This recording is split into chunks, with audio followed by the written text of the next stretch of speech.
లేకుండా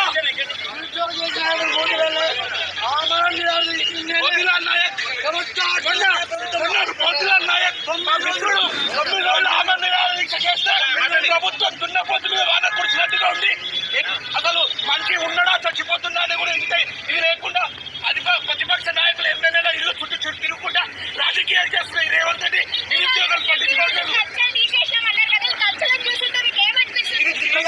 ప్రజాపాలన కాదు, ఇది కేవలం నిరుద్యోగులు చంపడానికి చూస్తున్నటువంటి పాలన.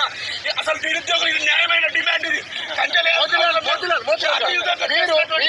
మీరు ఆమరణ నిరాహార దీక్ష చేస్తున్నారు కదా, ఏంటి అంటే ఏం ఆశించి చేస్తారు? ఎందుకంటే దీని వల్ల ఏమైనా మీకు లాభం జరిగింది అనుకుంటారా? నాకు లాభం కాదు సార్.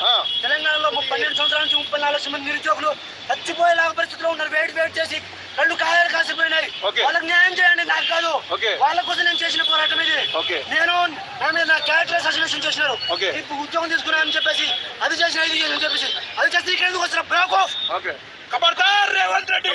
తెలంగాణ ప్రభుత్వం మోతీలాల్ కూడా హాస్పిటల్ ఉన్నప్పుడు మమ్మల్ని అందరూ అరెస్ట్ చేస్తారు. కనీసం సంఘీభావం కల్పనకి వస్తే కూడా ఈ ప్రభుత్వం మా పట్ల, అందరి పట్ల, విద్యార్థుల పట్ల రోడ్డు మీదకి వచ్చారు. ఈ కంపల్సరీ 30,000 ఉద్యోగాలు ఇప్పుడు నోటిఫికేషన్ ఇవ్వు. ఎందుకు ఇట్లా ప్రవర్తిస్తారు? సీఎం ఎందుకు ఇట్లా ప్రవర్తిస్తారు? సార్ ఇది మేము గెలిపించుకున్న ప్రభుత్వం కానీ ఇట్లా చేస్తారని మేము అనుకోలేదు.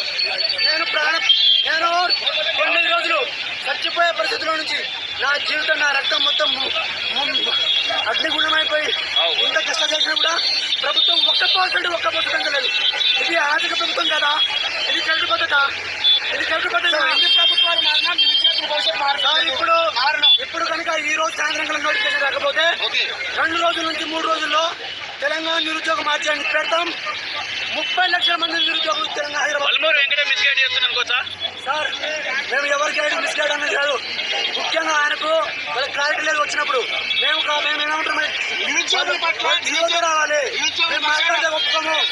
Government should not have the discussion with the students. They should come with the demand. They should come with GO.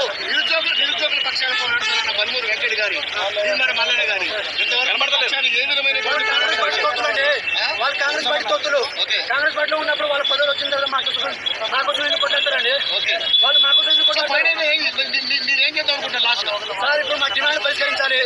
Group 1 అనేది స్టాండర్డ్ చేయాలి, గ్రూప్ 2 2,000 చేయాలి, గ్రూప్ 3 3,000 చేయాలి, డిఎస్సీ పోస్ట్ పోన్ చేయాలి, మెగా డిఎస్సీ 20 చేయాలి. ఇవి వేయకపోతే ఈ ఉద్యమాలు ఇట్లా కొనసాగుతూనే ఉంటాయి. ఈసారి చలో ఢిల్లీ చేస్తాం, రాహుల్ గాంధీ ముట్టి వేస్తాం. ఈ రోజు ఇనప కంచె వేసి మిమ్మల్ని ఎదుర్కొంచే కార్యక్రమం చేశారు, ఎలా చూస్తారు?